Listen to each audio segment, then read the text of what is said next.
Uma boa tarde para você. O Departamento Estadual de Trânsito, o DETRAN da Paraíba, por meio da Operação Lei Seca, notificou, prestem atenção, 97 motoristas por dirigir sob efeito de álcool. Isso são dados do mês de março.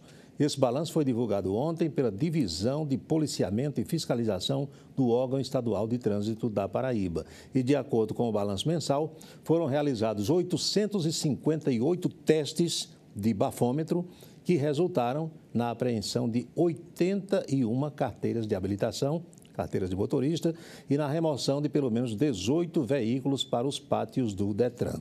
É muita coisa. A operação ainda autuou 87 condutores em flagrante pela prática de outras infrações ao Código de Trânsito Brasileiro. Tem gente que continua querendo fazer as mesmas coisas de antes. Segundo o chefe da Divisão de Policiamento e coordenador da Lei Seca no Estado, o Major Edmilson Castro, muitos motoristas ainda insistem em desobedecer às leis de trânsito, mas os agentes da Operação Lei Seca, com o apoio da Polícia Militar, estão empenhados para que vidas sejam preservadas. O pessoal não se emenda mesmo agora. Está doendo no bolso e alguns estão indo para a cadeia. Eu sou Paulo Roberto, estou na Itararé e o Ponto a Ponto está começando.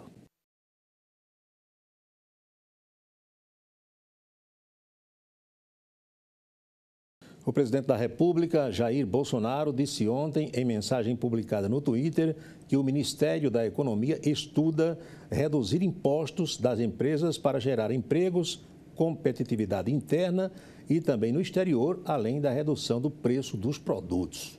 Estou achando a esmola muito grande. Segundo o presidente, a pasta pretende trocar a redução de tributos pela cobrança do imposto de renda sobre os dividendos, que são aquelas parcelas do lucro distribuídas aos sócios das empresas que pagam esse tipo de benefício.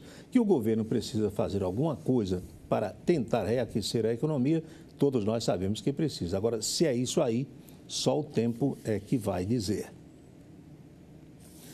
Talvez você não saiba, mas Campina Grande é sede do Instituto Borborema, que é uma instituição que tem como principal objetivo o resgate do que chama de verdadeira educação e também de verdadeira cultura. A sede desse instituto é aqui em Campina Grande. Os que fazem a instituição acreditam que os grandes problemas vividos pelo país hoje são consequência direta da derrocada educacional que vem varrendo o Brasil nos últimos 50 anos, no último meio século, por exemplo. Nós estamos recebendo para a entrevista do dia o presidente desse instituto, o Matheus Mota Lima, que veio conversar conosco para expor as suas ideias, as ideias da instituição. Matheus, boa tarde, seja bem-vindo ao programa. Boa tarde, é uma alegria, uma honra estar aqui. Como é que surgiu a ideia desse instituto? Na verdade, Paulo, o instituto, se eu poderia dizer de duas maneiras, uma curta e outra longa, né? Em termos curtos, eu diria que foi uma tentativa de buscar esse resgate educacional e cultural e promover todo tipo de ambiente que favorecesse a isso. A resposta longa é que ele não é fruto de uma ideia propriamente, mas de uma vivência de cerca de 10 anos a partir de experiências nossas, da nossa própria educação falha quando confrontada com o que vinha de produção intelectual dos tempos antigos, né, de muito tempo atrás. À medida que a gente foi comparando que a gente não era capaz, a partir da educação que recebeu no sistema educacional, de estar à altura daquilo, a gente foi tentando de maneira independente, né, e tateando, errando e acertando, mas sempre persistindo, até entrar em contato com pessoas de fora, pessoas daqui, tentando buscar o que havia de melhor para chegar à reforma da nossa educação. E de maneira orgânica outras pessoas passaram a nos procurar, até que nesse caminho que já vai em 10 anos, em 2015, a gente chegou a instituir o Instituto, né? A fazer o Instituto como algo simbólico e mais organizado para daí poder abarcar de maneira mais constante, mais sistemática aquilo que a gente já vinha fazendo de maneira orgânica. É uma associação cultural, a gente pode dizer que sim? Sim. Ela é uma associação voltada à educação e cultura, né? E é uma associação independente. A gente foi formado por pessoas normais, né? De começo jovens, assim, que não tinham ligação nenhuma com instituições outras e que fundaram isso para abarcar essas atividades que a gente pretendia fazer ou que já fazia. Algumas pessoas devem perguntar para vocês, tem algum viés político? Não. Não, a gente não tem ligação com política partidária. Partido, nada disso. Até porque a gente percebe que os efeitos, a política, na verdade, ela é uma superfície, né? A depender de como está a moralidade, os costumes, a educação de um povo, isso há de se refletir na política, né? Então, não adianta, inclusive, você mudar de bandeira, mudar de sistema político, se você tem uma população em um nível educacional baixíssimo, um nível moral também bastante questionável, porque, independente da roupagem que se dê ideológica, isso haverá de sucumbir a esses problemas de base, né? Porque, no fim das contas, não existe instituições, existem pessoas. Claro. Né? E a sua formação é em que área, Matheus? Eu me formei em Direito, né, na UEPB, mas não exerço basicamente. No Instituto eu trabalho na parte administrativa e também dando aulas em outras partes de produção, de captação, então mais dedicadas diretamente a essa instituição. Esses fundadores foram muitos, não? Fomos 7. 7. Se mantêm até hoje juntos? Nos mantemos, né? E são pessoas de diferentes áreas de atuação? Sim. Desde que fundaram o Instituto, um é administrador, o outro é jornalista e os outros 5 são formados em Direito, na verdade. O jornalista, pode citar o nome? É o Sávio Mota, meu irmão. Teu irmão, Sávio Mota. Fez jornalismo aqui também na UE? Na UEPB. E atua na área? Como jornalista, ele atua, não? Acho que atua sim, né? Em alguns portais, algumas coisas ele ainda escreve, mas no mais ele faz a parte de comunicação do Instituto, próprio Instituto. E da edição de vídeos e essas coisas. E quando vocês expõem essas ideias, com que tipo de conceitos vocês se deparam? Como assim? Né? Vocês expõem as ideias do Instituto publicamente e as reações são de que modo? Até então, no geral, as reações são bem positivas, né? Raramente a gente vê pessoas que vêm se confrontar e apontar alguma coisa que discordam de maneira clara, o que até não seria problema algum, desde que as pessoas venham expor e digam, não, eu não concordo com isso, eu acho aquilo outro. Mas, no geral, a gente tem angariado vários alunos aqui na cidade, mas também um público amplo na internet, né? Então, tem pessoas do país inteiro que veem os nossos vídeos de palestras, de cursos que a gente coloca na internet. E concordam com as ideias? Sim. Lá no nosso canal do YouTube estão todas as palestras que a gente fez. Sim. E um programa também que a gente recém começou, que é transmitido no YouTube e também na Rádio Cariri, né? Na sexta-feira, de 8 às 10, que é de comentário de atualidades. 8 às 10 da noite? Da noite. E lá no YouTube, todas essas atividades estão registradas. E lá, pelos comentários, as pessoas estão a dizer que estamos entre as melhores instituições do país, que aprendem muito com o nosso conteúdo. No geral, o tom é esse, né? Ou seja, são cabeças pensantes que se preocupam com o quadro que aí está e que comungam com as ideias que vocês expõem através do Instituto. É mais ou menos assim? Eu acredito que sim. A gente tem uma relação muito boa também com... porque nesse processo nosso de tentar reformar nossa educação, a gente chegou a entrar em contato com todas aquelas pessoas que a gente via no país que tinham uma formação, que tinham um trabalho, uma obra de fato proveitosa, independente de qual seja o currículo. Sim. Né? A gente avaliava as pessoas pela obra dele, pela capacidade que eles tinham de tratar de determinados assuntos.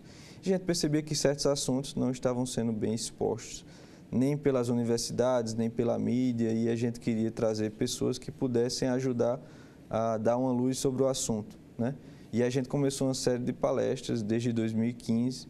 A gente já fez até agora 43 palestras públicas em Campina Grande. E nessas palestras a gente sempre trouxe alguns desses intelectuais de fora de Campina Grande e também os nossos aqui participavam como palestrantes igualmente. E lá, nesse contato dessa vinda desse fluxo desse pessoal de fora, a gente aproveitou bastante para sempre perguntar a opinião deles, receber instruções e aulas deles para também cruzar a experiência que eles tinham para trazer isso para o próprio Instituto. Muito bem. Vamos fazer uma pequena pausa e na volta eu quero saber do Matheus se realmente a situação por que passa o Brasil hoje é fruto dessa deseducação, que alguns chamam de deseducação, e desse emburrecimento, sobretudo, de uma geração que aí está. Nós voltamos já já. O açude Epitácio Pessoa, nosso conhecido açude de Boqueirão, responsável pelo abastecimento aqui de Campina Grande e outras 18 cidades, obteve uma recarga significativa de 5.600.000 643 mil metros cúbicos de água só no último final de semana, após as chuvas que foram registradas, sobretudo no Cariri, ali na região de Monteiro. E segundo o DENOX, o açude de Boqueirão apresentava, domingo, um volume de quase 100 milhões de metros cúbicos de água, o que representa 24,2% do volume total, com um aumento de cerca de 45 centímetros de lâmina de água nas últimas horas. Hoje ele já amanheceu beirando os 25%. Com as chuvas que ocorreram nesse fim de semana, no Cariri Paraibano principalmente, os rios Paraíba e Itaperuá estão conduzindo uma grande quantidade de água para o nosso reservatório.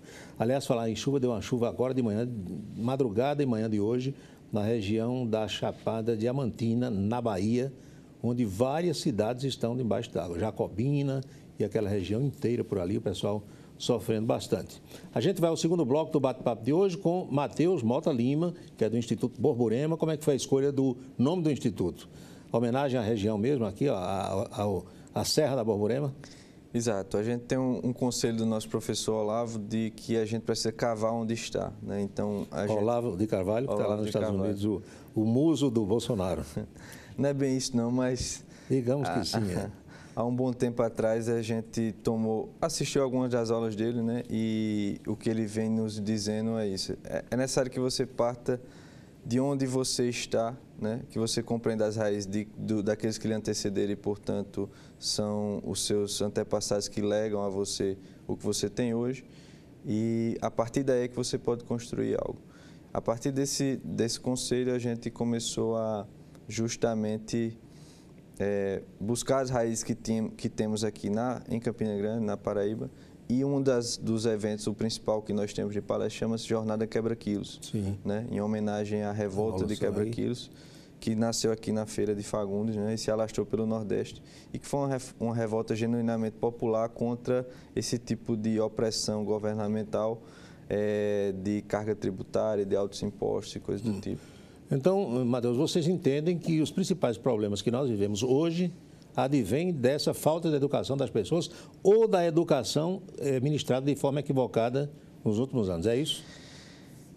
É mais que isso, né? Porque eu tenho até 2 palestras lá no nosso YouTube que a respeito, uma das universidades e outra a respeito dessa diferença de educação. Me permita, você quando estava fazendo direito na UEPB, já questionava o ensino que recebia, de algum modo?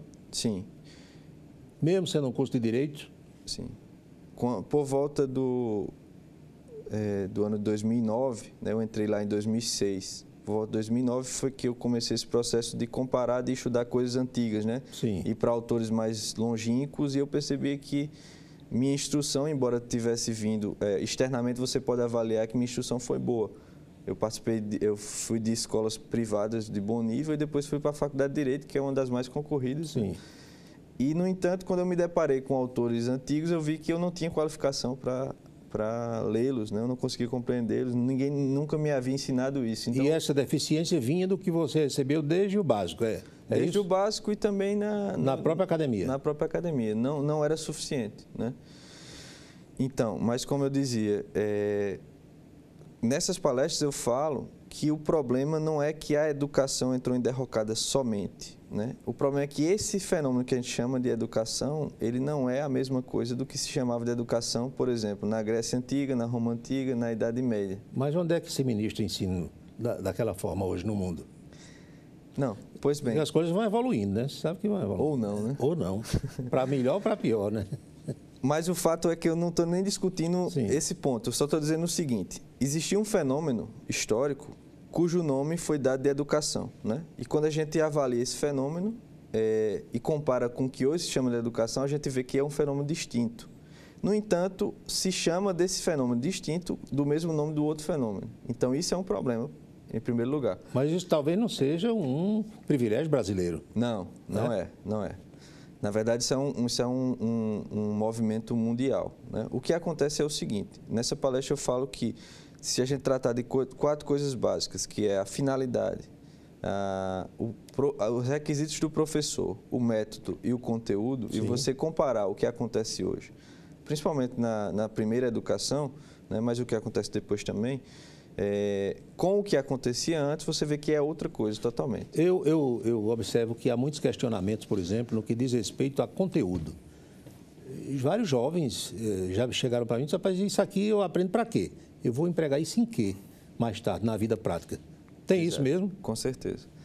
E por que é que ministram isso? Na verdade, o próprio fato de um aluno estar perguntando o motivo dele estar estudando aquilo, significa que a instituição, né, na qual ele está inserido não está nem sequer fazendo a ligação do que ensina com a vida concreta dele. Outro dia eu estava numa roda de professores ali e eu perguntei por que a grade curricular de um determinado curso não era atualizada. Uma vez que eu percebi que estão ministrando coisas para um determinado curso que não se emprega absolutamente nada daquilo mais na prática. E o pessoal ficou meio assim que sem saber responder a razões. Porque não é estranho uma universidade ministrar um conteúdo que na prática não se usa mais.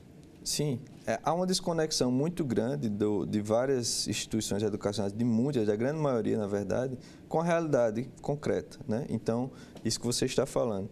Muitas vezes as pessoas elas saem das instituições preparadas para uma profissão, para alguns aspectos menores da vida, mas despreparadas para todo o resto. Para o resto, é verdade. Então, você tem...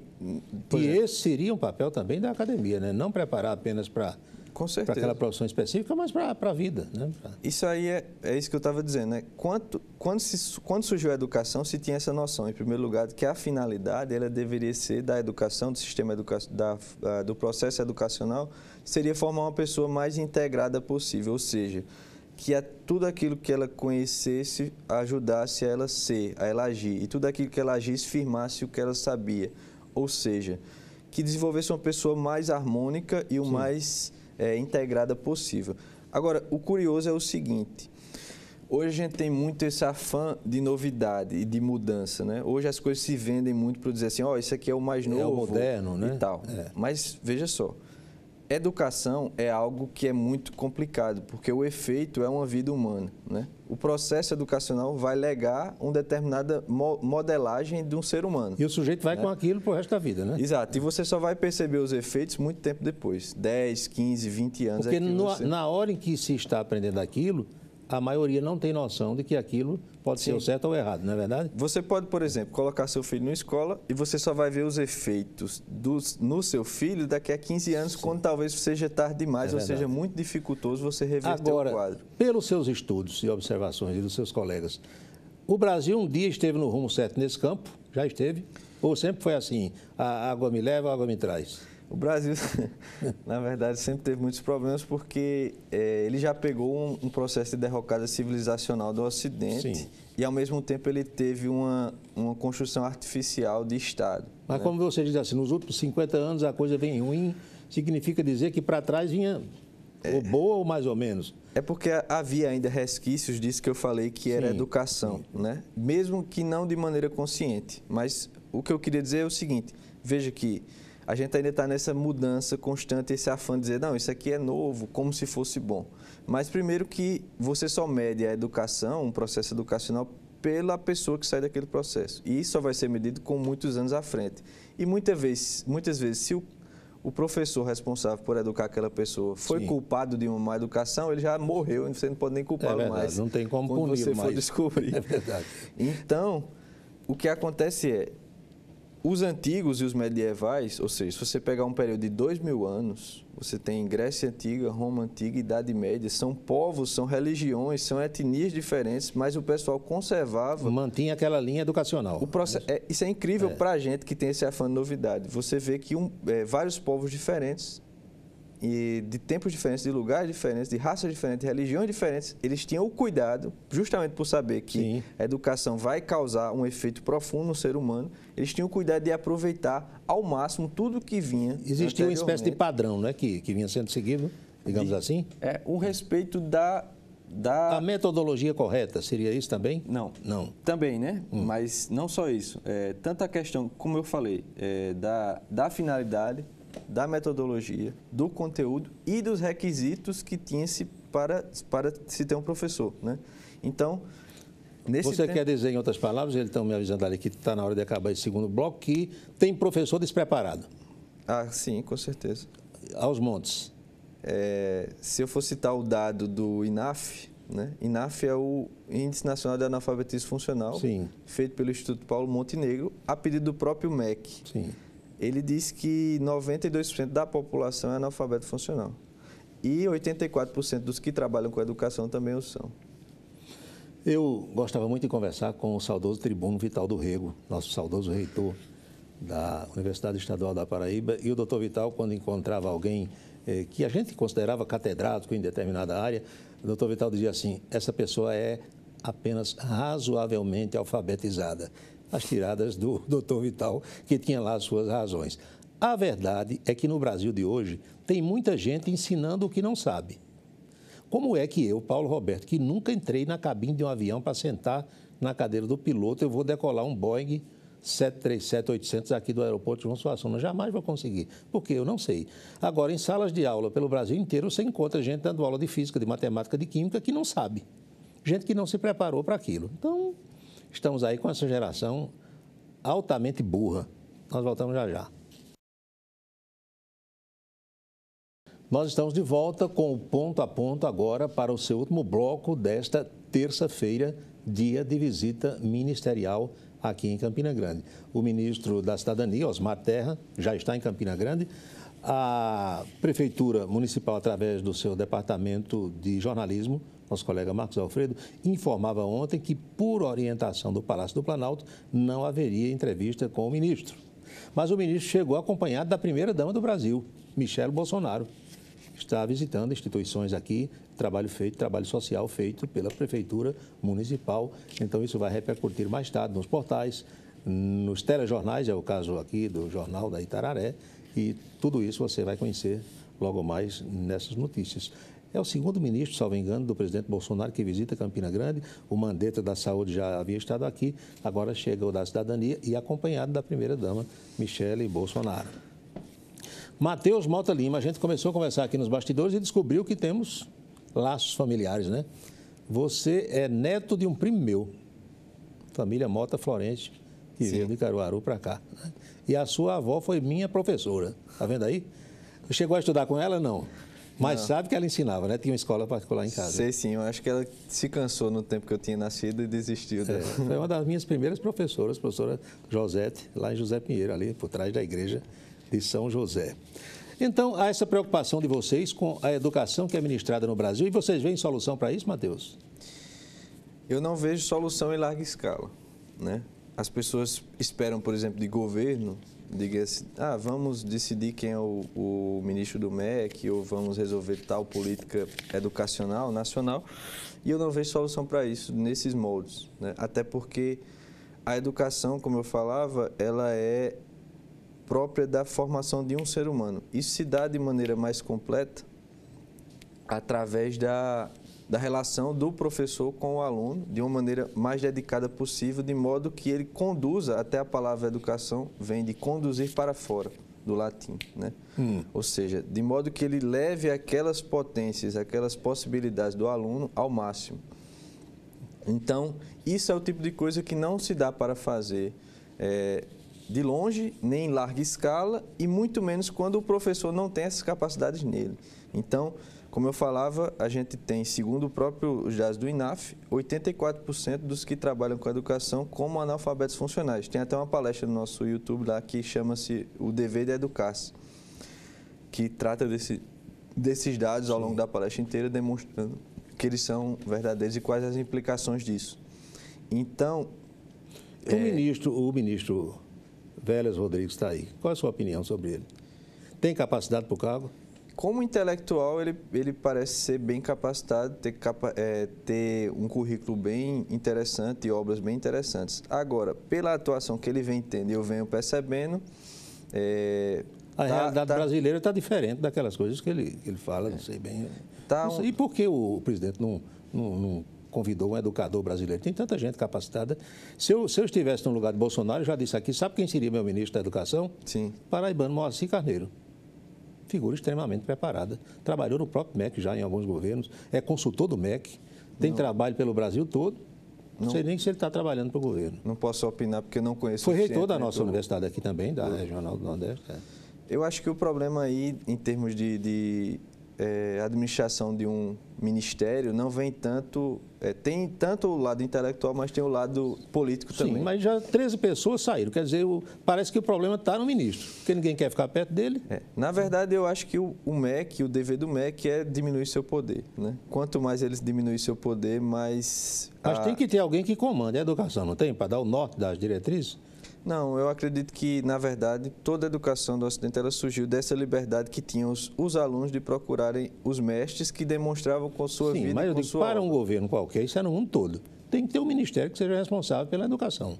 Ou pelas finanças, ou pelo, seja lá o que for. O Ministério da Educação, a meu ver, ele deveria simplesmente deveria exercer a função de subsidiar as pessoas que não têm capacidade de por si mesmas resolver sua educação. Então, eles deveriam aí suplantar, seja isso como montando instituições de ensino, seja ajudando elas a entrarem em outras instituições. Não sei, não pensei suficientemente sobre o assunto. Mas me permita uma observação. O Instituto Borborema não está assim muito utópico, não, com alguns pensamentos irrealizáveis, isso é a impressão minha. Não. Eu digo que o que a gente faz é fruto de uma longa estrada, não só de estudo, mas de tentativa de ensino também. Então a gente... Porque eu já passei pela sua fase. Você está com 30 anos, me dizia aqui no intervalo, tem uma fase da vida que a gente acha que vai mudar o mundo. Não, mas depois você cai na real e diz, opa, não era bem assim. Nossa pretensão não é mudar o mundo, né? É tanto que a gente colocou o nome Instituto Borborema. Nossa pretensão começou de mudar primeiro a nossa educação e cuidar da educação dos nossos futuros filhos, né? Hoje eu tenho... Mas para isso tem que ter quem comande, quem dê as diretrizes, senão não vai. Para deixar de bolo, não funciona. Então, hoje eu tenho minha filha já, né? De 1 ano e 10 meses, vai vir outra também.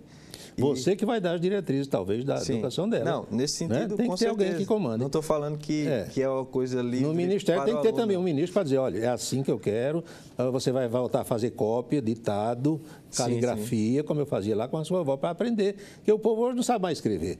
Eu conheço jovem de 16 anos que não sabe assinar o nome, porque é só uma senha no computador, no celular, desaprendeu. Na verdade... A educação que eu falei, essa educação que se manteve por muito tempo, ela focava, em primeiro lugar, sobre o ensino da linguagem. A linguagem, em toda a sua acepção, em toda a sua amplitude e profundidade. E é isso que a gente tenta retomar no Instituto. Por exemplo, o pessoal, um aluno nesse tempo aí da Grécia Antiga, da Idade Média, da Roma Antiga, eles estudavam 5 a 7 anos focados na mais alta literatura de poesia épica. Ou seja, poesia épica era a narrativa da fundação de uma civilização em verso, né? Com metrificação, sílabas bem certinhas, rimas bem certinhas e com inversões sintáticas muito difíceis. Talvez quando ele terminasse esses estudos, ele tivesse condições plenas de interpretar um texto, o que os daqui não têm. Agora, pergunto quem dormiu com quem no Big Brother de ontem para hoje, que a maioria responde. Quando você desenvolve essa capacidade, não só você desenvolve capacidades humanas, intelectuais, método de estudo, como você domina a linguagem no mais alto nível. Sim. Daí você pode dar qualquer coisa. Claro. Porque tudo, aula de matemática, aula de geografia, aula de química, ela é dada como? Ela é dada com palavras. Mas para a gente chegar a isso um dia, ou pelo menos perto disso aqui no Brasil, vai ter que ter um sujeito sentado naquela cadeira de ministro que diga, é assim, e todo mundo vai seguir. Eu acredito que não. Eu acho que as coisas de cima para baixo não E de baixo para cima não estão funcionando também. Bem, o processo é esse. O processo é... Por isso que a gente escolheu o nome de quebra-quilos da jornada lá, né? A gente precisa, como pessoas normais, retomar as rédeas da nossa vida. Então, assim, eu não estou propondo aqui uma solução para o Brasil, eu não me pretendo a isso. Eu estou propondo uma solução para mim, para meus filhos e para as pessoas que nos procuram, né? À medida que as pessoas sentirem que esse problema é real e que elas também não estão satisfeitas com os rumos que estão tomando a educação das pessoas que lhes cercam e as suas próprias, elas podem se unir a gente nessa tentativa de resolver as nossas. E daí que... é um efeito lento e gradual. Nós vamos viver mais 3 mil anos e talvez não atinjamos esse nível aí, né? Mas tem que dar o primeiro passo, né? E na verdade não é uma coisa não é utópica, porque a gente não está tentando criar algo que vem na nossa cabeça. A gente está simplesmente tentando retomar algo que a experiência histórica já fez. Mas que faz 2 mil anos que aconteceu, né? Não, mas faz 2 mil anos que começou a acontecer, né? E até o século XVIII, XIX ainda perdurou. Então, assim, não há um espaço tão grande né? Houve um certo rompimento, mas isso se manteve. E ainda houve pessoas que foram formadas nessa educação, mesmo tempos depois, né? Bem, de Rui Barbosa para cá, teve alguém dessa escola, não? Sim, o José Moninas, o próprio Olavo de Carvalho, pessoas que se formaram ou por vias educacionais formais ou de uma maneira meio que tentativa e erro, mas que chegaram ao mesmo resultado e às mesmas premissas dessa educação. Agora, só para a gente fechar, que já estamos em cima da hora, por que Olavo de Carvalho sugeriu ao presidente, e o presidente acatou, de botar o colombiano lá no Ministério da Educação? Eu não faço ideia, né? Aí... Sinceramente... O professor acredito que viu os méritos intelectuais dele, sugeriu, mas, como ele mesmo diz, ele não gosta de se intrometer nessas coisas e também não... Até foi convidado e não quis assumir, porque seu trabalho é muito mais importante em termos de estudos e aulas e livros que são, de fato, a base do... Matheus, muito obrigado, viu, por ter vindo ao programa. Vou convidá-lo mais vezes para a gente, mais na frente, debater isso com outras pessoas que defendam outras ideias, tá? Bem...